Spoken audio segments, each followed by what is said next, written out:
Yesu nashimwe bakunzi banjye, amahoro y'Imana bane namwe. Ku izina banyita Pasikazi, nkaba ndi umukozi wa Kristo Yesu. Nkaba ndi umukozi w'Imana, nkaba nkunda Kristo, hanyuma nkaba nkorera Kristo. Haleluya. Ndafite ubutumwa bwiza Imana yampaye kugira ngo ndabashikirize. Ku bantu rero bashaka kuja kumva ubundi butumwa, mwandike Pasikazi kuri YouTube, mugende mugire subscribe, hanyuma muze mwumviriza ubutumwa ndabahereza. Bene data, kino gihe tugezemwo nico kumviza ubutumwa bwo kuva mu vyaha, kuko tugeze mu gihe cya nyuma. Yesu araje. Yesu Kristo nabagire neza kandi abaho umugisha. Ndafite ubutumwa Imana yampaye kugira ngo ndabashikirize. Bene data, reka manze nsenge mbere yuko ndibashikirize. Data, mu izina ryawe Yesu Kristo, ndagushima ko uyu mwanya umpaye Uwiteka. Ndakwinginze uhabwe icyubahiro. Umuntu ari wese ari bwumvize buno butumwa, Mwami, umuhe umugisha. Data, gendera umuntu ari wese, Mwami, umuhe umwuka wera kugira ngo asobanukirwe, Mwami. Mbese umwuka wawe wera bafashe gusobanukirwa rwose, kandi ubaguye ino jambo. Haleluya. Ndaboheje Satani n'abadayimoni mu izina rya Yesu Kristo. Ndirukanye imyuka yose mibi mu izina rya Yesu Kristo. Ndakwinginze Uwiteka Mana nyiringabo, abamarayika bawe, Mwami, baze bankikuza hano ndiho, hano nicaye Data. Haleluya. Ndakwinginze Data, ubane nanjye mu uyu murimo wawe, ni mu izina rya Yesu Kristo. Amen. Turasoma mu gitabo cy'Itangiriro 15 ku murongo wa 12 n'umurongo umwe. Haleluya. Ijambo ryitwa ngo tugeze ku kirengarenga cyisi. Kandi koko murabibona ibintu biriko biraba kino gihe birateye ubwoba. Ibi nivyo biko birakwereka ko Yesu Kristo ari mwaraza. Haleluya. Reka nsome rero. Ku kirengazuba Aburahamu itiro riramuhwikira, asinzira ubutikoma. Haleluya. Maze ubwoba butewe n'umwiza w'umuzitanya buramufata. Amena. Aburahamu Uwiteka Imana yaramuhaye akazi ko gucungera ibimazi.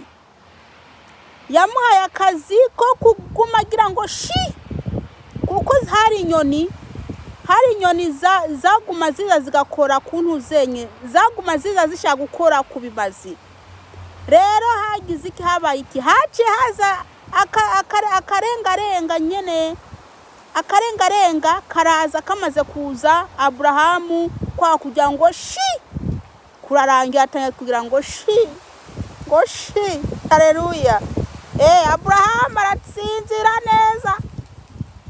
Agisinzira, urumva za nyoni ico zaciye zikora, urumva asinziye, urumva zaciye zikorera ku ntuzenye ku bimazi.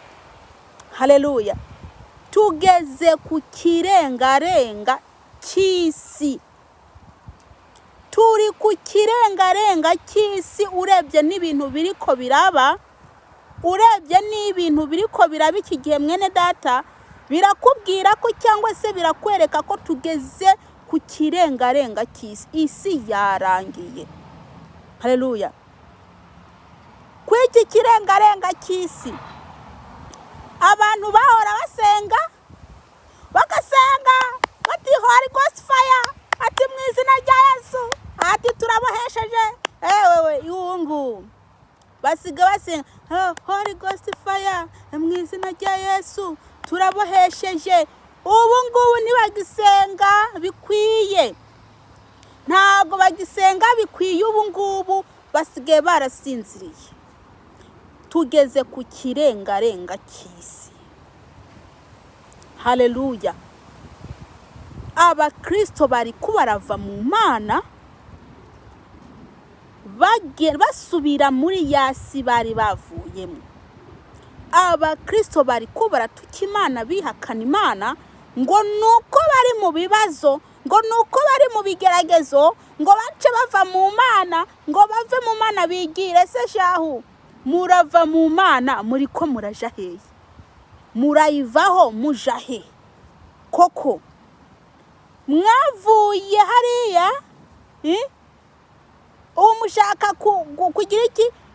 Mwavuye hariya muja mu Mana, umushaka kuva mu Mana muja hariya kandi reka ndababwire, nkaba ndiko nabwira umuntu ariko aragerageza kuva muri Yesu ngaje hanze, yo uzaba wikururiye we. Reka ndakubwiza ukuri, aho uri muri Yesu abarozi bahora bashaka kukuroga uriko baraza bagakinda imbere y'umuryango iwawe, Uwiteka bagira abarinzi bawe bagakinda ntagicwa kugira baguma bakurindira inzu bugaca tamujura aje kukwiba.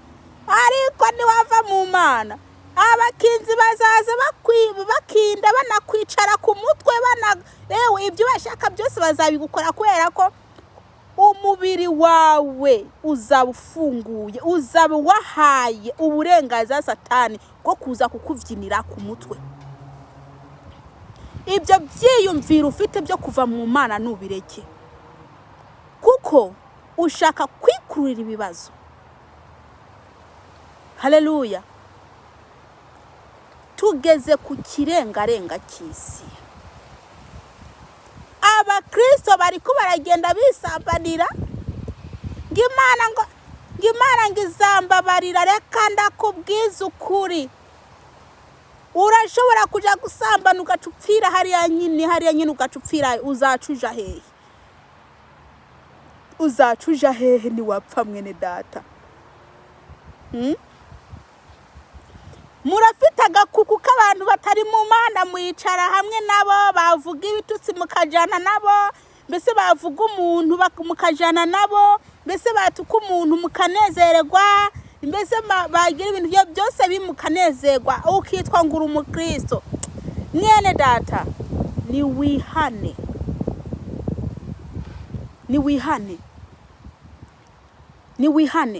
muriko murashaka ibyiza bivuye mu Mana, ariko ntago muriko murashaka guheba ibyo byaha byanyu ngo ni mushaka ubwami bwo mu ijuru, kugira ngo ubwo bwami bwo mu ijuru buze bukurura n'ibyiza byose. Ntago muriko murabishaka, ahubwo mushaka ngo Imana ibage neza. Mana yanjye ku kazi banyirukanye, Mana yanjye ndanaraye ntariye. Kuri kurayisaba ibintu, mbese woba wariyumviriye ko woba ukwiye kwakira Yesu Kristo nk'umwami n'umukiza wawe? Woba ubyumvira mwene data? Ariko rwose ngo uyu mukozi w'Imana nawe ati nta n'inyigisho ashiramo zo kutubwira neza. Ndiko ndakubwira neza, izino nyigisho ndiko ndakubwira nizo kukuruhura umutima kugira ngo uzaje mu ijuru. Kuko twebwe cyangwa mumenye ibanga, ngemaze kumenya ibanga. Ijambo ry'Imana rimbwira riti ngo nimushaka ubwami bwo mu ijuru, ibindi byose bizaza ari inyongera. Kuko byose bikubiye mu bwami bwo mu ijuru. Kuko wakiriye uri kurashaka ubwami bwo mu ijuru, ugashaka Yesu Kristo nk'umwami n'umukiza wawe, ukamubona akemera kuja ndani muri wewe, umenya ko wakiriye ubutunzi. Urashobora kutaba umutunzi mw'isi ukaba umutunzi mu ijuru. Reka ndakubwira, abantu banafite amamodoka, afite amazu menshi ntibaza gutera ubwoba, kuko ubu ufite ubutunzi n'uri afite Kristo Yesu. Kugira ubutunzi, kugira ibintu byose ata Kristo umuntu afite n'ubusa. Ariko wewe uri uriyumvira kuva muri Yesu diyo. Reka ndakubwira uri kurira ibibazo.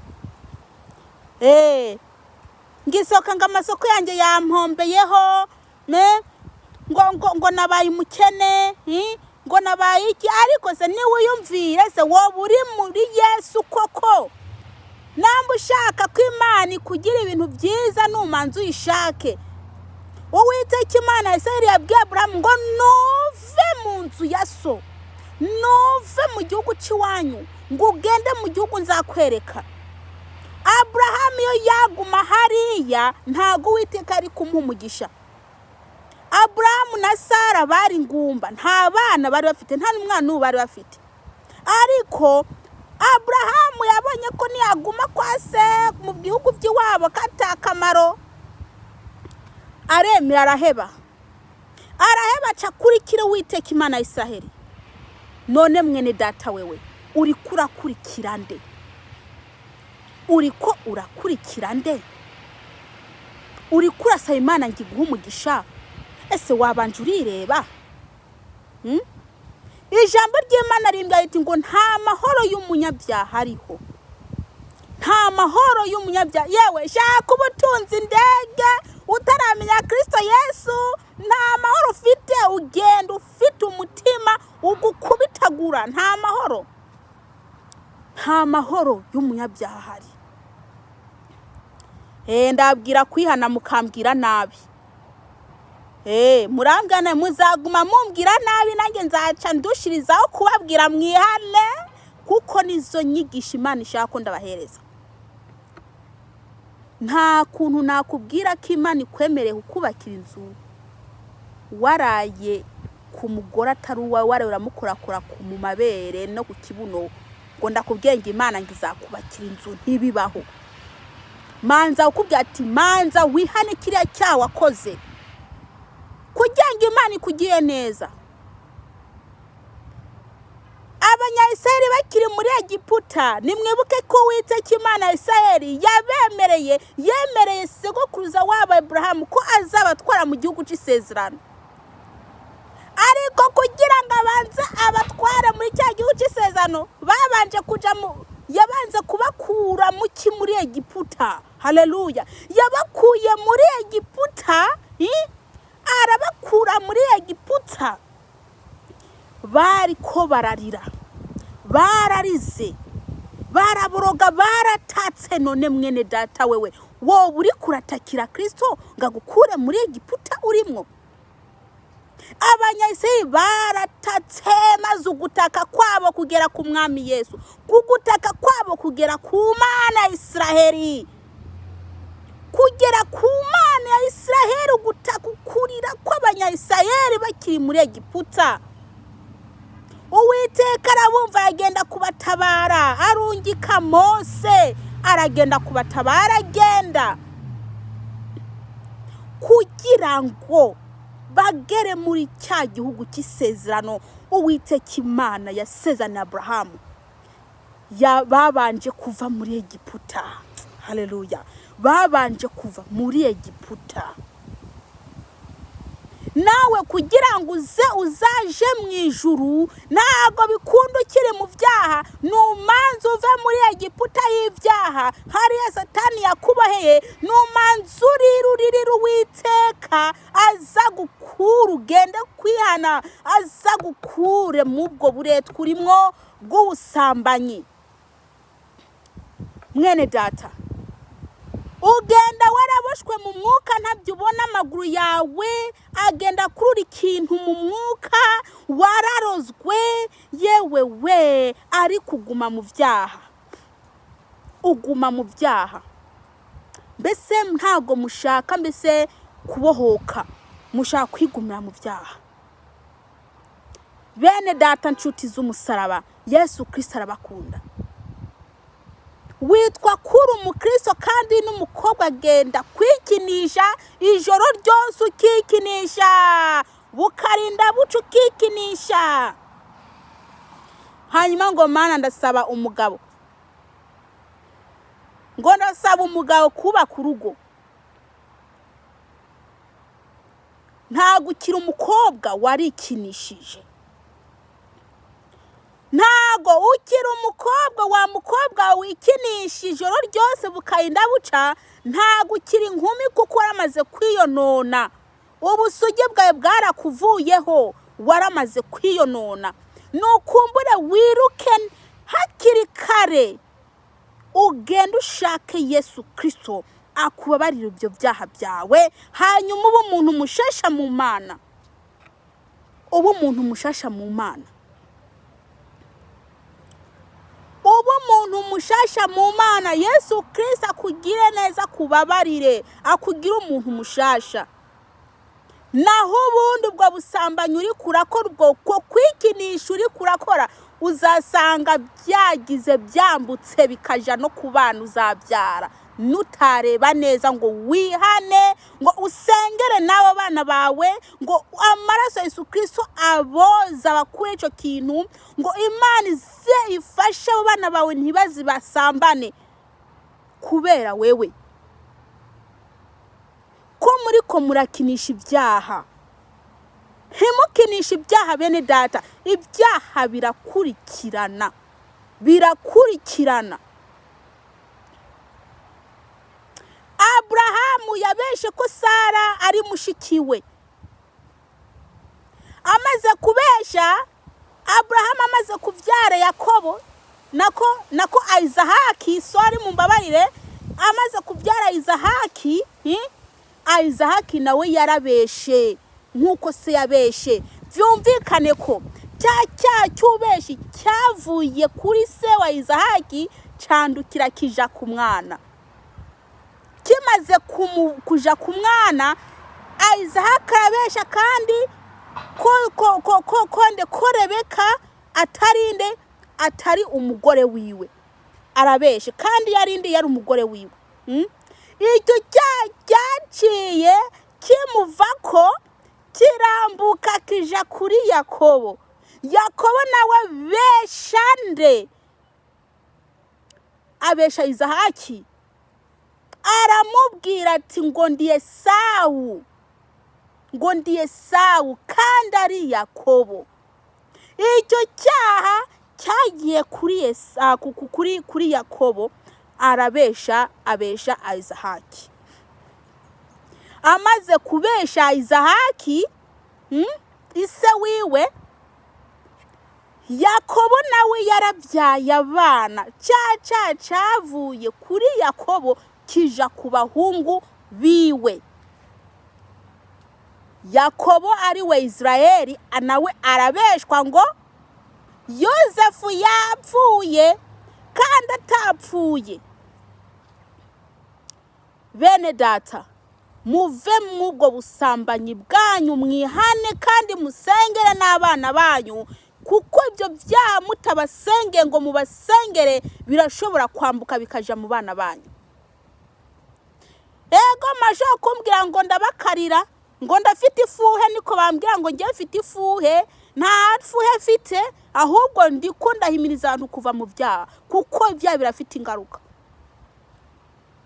Twambuke tugende kuri David yajanye umugore w'abandi, umugabo w'uwo mugore aramwica. Byagenze gute?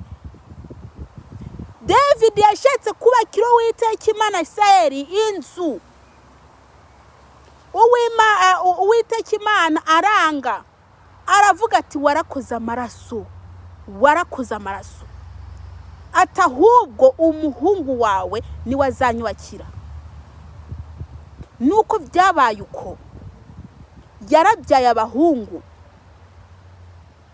Bya byaha by'ubusambanyi byarambutse bigenda ku bana biwe. Umuhungu wiwe arongora mushikiwe. Ubundi muhungu yari afite aca yica nde? Uwo mwene wabo yagize iki? Yarongoye mushikiwe. Bibiri niyo byagize iki? Byakurikiranye abana biwe. Gute? Yishe wa mugabo, umugabo wa mugore, hanyuma aranamusambanya, aramutora. Ibyo byaka bibiri byarambutse bija ku bana biwe. Mwene data uri kurafinatisha icyaha, ugikora uzi ko gifite ingaruka. Kandi ibyo byaha by'ubusambanyi birashobora kubagira ingaruka mwebwe mu bugwayi.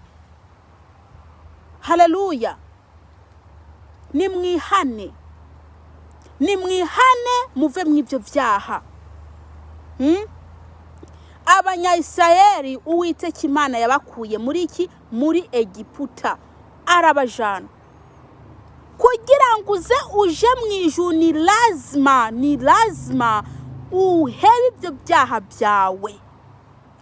Hebe ubusambanyi, heba ubwicanyi, heba ubusinzi, heba ikintu icyo ari cyo cyose uzi cyawe cyatuma utoja mu ijuru, wihane ubihebe. Haleluya. Yesu Kristo nakugire neza, agukure mu byaha, wihane. Nukuri murandakarira ngo mfite ngamagambo ngakakaye, ngamagambo ngashaririye amatwi yanyu. N'amagambo ashaririye ariko aravura, amagambo ariko aragukura mu byaha, n'amagambo meza cyane. Namba wewe utayakunda, hariho abayakunda badashaka gupfira mu byaha. Mwene data, ni mwihane kuko ubwami bwo mu ijuru bwegereje. Muriko murapanga kuva mu Mana, muriko muriyumvira kuva mu Mana. Reka ndababwire ibyo narose ejo mu nzozi.